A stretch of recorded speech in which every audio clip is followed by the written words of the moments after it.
Bang Hasan tadi ada pernyataan bahwa negara nampaknya terlalu sensitif dalam merespons kritik dari masyarakat sipil. Seperti apa Bang Hasan? Kalau meresponnya dengan berbeda pendapat dan mengajukan pendapat versi pemerintah, itu bukan sensitif. Itu kita berdiskusi namanya. Itu kita berdialektika namanya. Dan saya terima kasih tadi Uda Ferry sudah menyampaikan pengakuan bahwa ya sejauh ini kabinet bayangan dan sebenarnya semua teman-teman yang kritis tidak ada yang direpresi atau dibungkam oleh pemerintah. Datang-datang aja ke TV. Di podcast saya lihat berseliweran juga di podcast, nggak kenapa-kenapa kok. Dan sepanjang Republik ini setelah tahun 98 ya relatif bebasnya seperti itu kok. Sampai hari ini.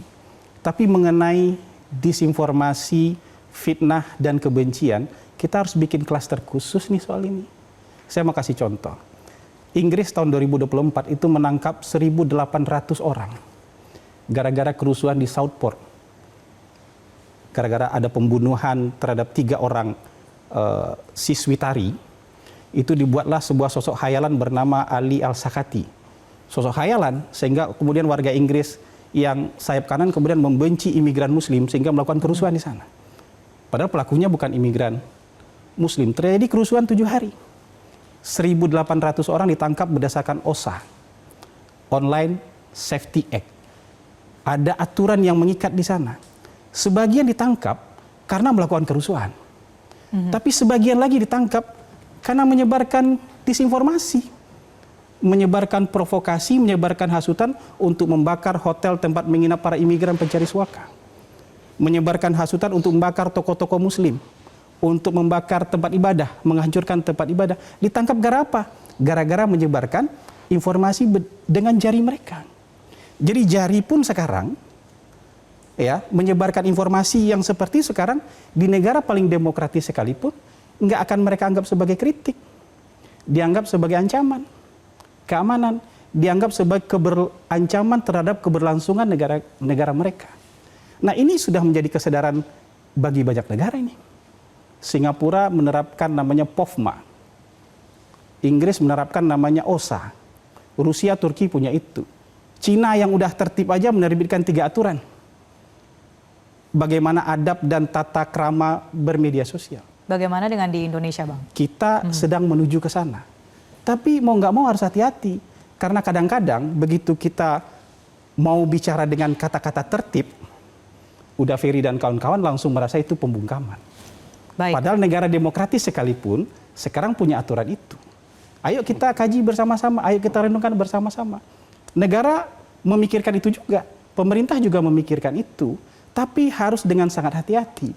Karena tiba-tiba orang dengan mudah nanti memelintir, dengan mudah membelokkan ini sebagai upaya pembungkaman. Baik. Padahal di jalan lalu lintas aja, di depan Metro TV ini, kalau nggak ada aturan, itu chaos.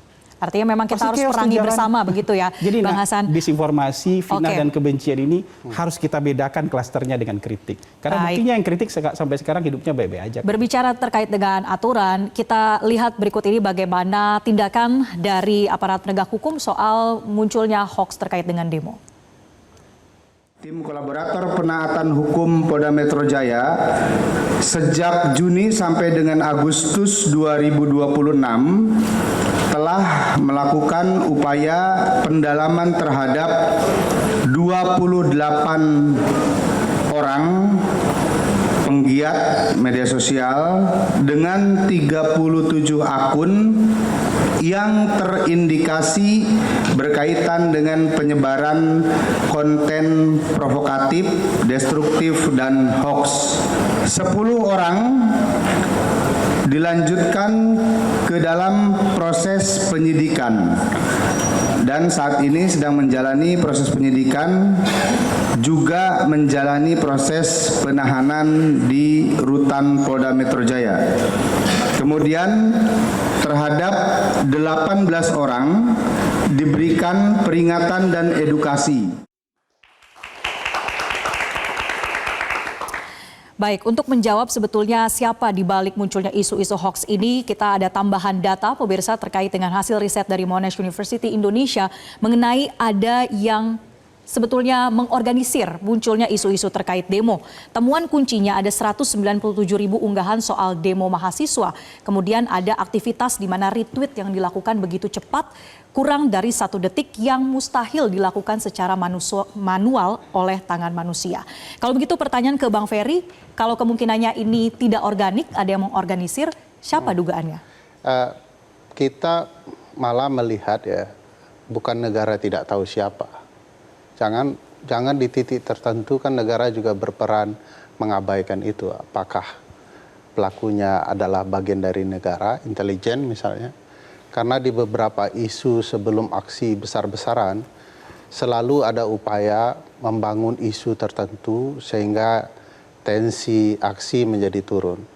Itu tidak hanya terjadi di Indonesia setelah Agustus misalnya, tetapi juga terjadi di beberapa negara maju seperti di Amerika. Pemerintah sendiri dalam titik tertentu diduga oleh media terlibat di dalam upaya membangun narasi-narasi tertentu. Jadi jangan mengesankan bahwa narasi penyebaran hoax itu dilakukan publik. Tadi sudah dikatakan bahwa sekali tekan itu sebarannya sangat luas. Siapa yang punya alat seperti itu? Mahasiswa, dosen, peneliti, nggak ada yang punya alat yang canggih begitu.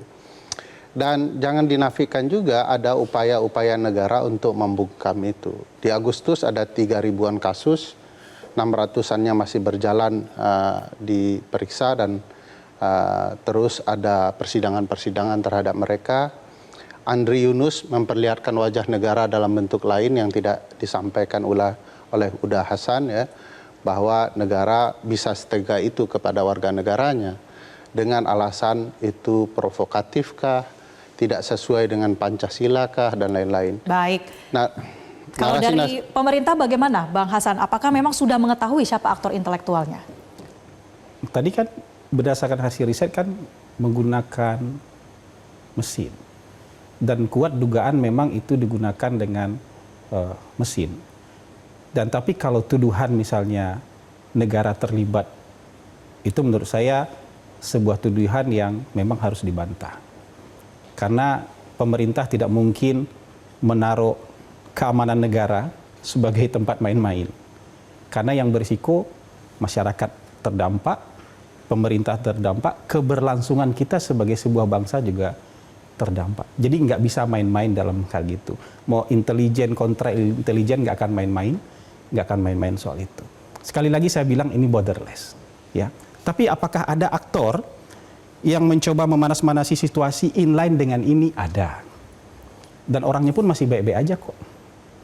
Ada aktor yang memanas-manasi, oh kita makzulkan dulu Wapres. Siapa yang dimaksud?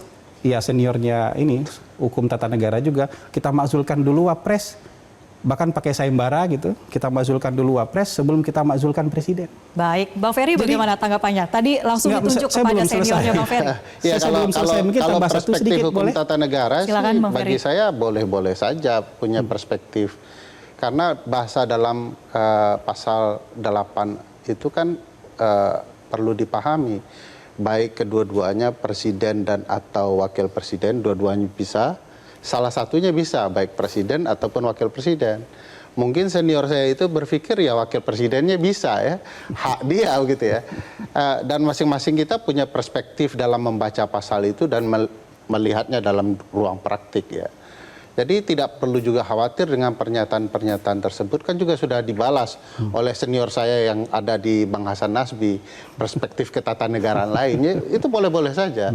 Dan biarkan ini jadi wacana ilmiah satu sama lain. Jangan mudah tersinggung juga dengan hal-hal yang seperti itu. Saya di titik tertentu perlu mencontohkan ini. Mudah-mudahan Dahasan tidak tersinggung. Misalnya ketika Dahasan merespon apa yang terjadi di Tempo dengan masak saja. Mungkin itu bahasa yang keras sekali. Tapi yang membuat dia bergulir kemana-mana, kan ada juga bisa saja ada orang tertentu kan. Tapi juga harus dilihat cara negara menyampaikan pendapat juga perlu diperbaiki. Dan itu penting bagi saya.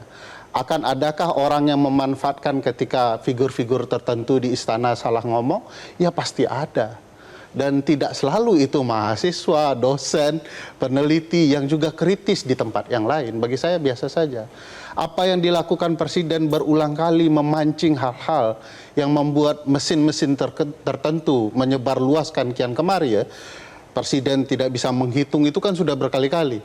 Itu kan harus diperbaiki. Misalnya Dahasan sebagai penasihat presiden lebih banyaklah menasihati presiden untuk paham matematika misalnya. Baik. Dibandingkan menasihati Bang Hasan, warga negara. sebagai penasihat khusus bidang komunikasi, sebetulnya nasihatnya sudah disampaikan belum ke presiden?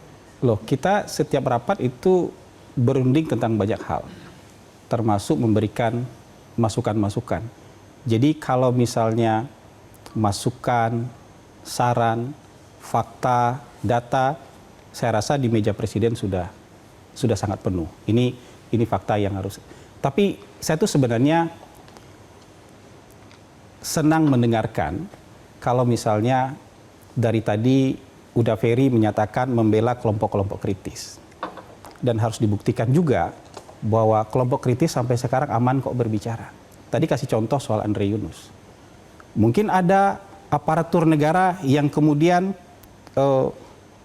tidak melakukan tindakan yang proper, langsung dihukum. Tapi terbuka, langsung dihukum, bahkan atasannya paling puncak juga harus berhenti. Diusut. Dan nggak main-main. Jadi menurut saya nggak nyampe seminggu loh. Ditemukan orangnya, diusut segera, atasannya paling tinggi, mau dia tahu atau nggak tahu, apakah dia terlibat atau nggak terlibat, harus bertanggung jawab juga.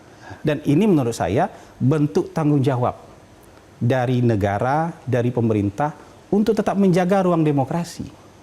Gitu loh. Jadi maksud saya kita harus tetap pisahkan. Sebagai kelompok kritis, ada banyak sekali kelompok kritis.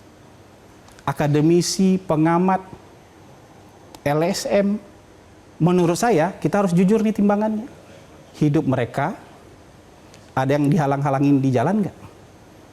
Ada yang dihalang-halangin pergi ke tempat kerja nggak? Atau masih baik-baik aja nggak? Baik. Masih bisa berbicara nggak? Tapi kalau yang tadi itu, baik, ya, yang kita sudah banyak menangkap itu maksudnya, disinformasi, Bang Hasan. fitnah dan kebencian, Baik. harusnya teman-teman yang kritis Tapi saya juga bisa dengan merespon tegas itu, memisahkan diri dari sana. Silakan respon. Jangan Saya- menggabung-gabungkan diri dengan itu. Respon singkat, Bang Ferry. Kelebihan Dahasan ini satu, walaupun dia agak sadis ngomongnya, dia terlihat juga soft begitu ya. Tapi itu tidak simpatik di ruang tertentu. Misalnya ketika Dahasan mengatakan bahwa apa yang terjadi di Andre Yunus itu dihukum, berapa besar hukumnya untuk kekejaman seberat itu? Ada seorang anak muda pintar, jujur begitu ya, dirusak wajahnya, matanya hampir dicabut. Dan bagaimana perasaan ibunya? Harusnya kekejian semacam itu tidak boleh berlangsung dan negara harus menghukum pelakunya seberat-beratnya. Oke. Tapi perlu Nanti kita dicatat berikan kesempatan kalau yang untuk ngomong Bang Hasan orang istana jawab. yang lain ya, itu terasa kejam sekali itu. Oke. Makanya Pembahasan istana semakin juga menarik harus memilih di orang-orang sini, untuk tapi kita menyampaikan. harus Jelajahi cara baru mendapatkan informasi. Download Metro TV Extend sekarang.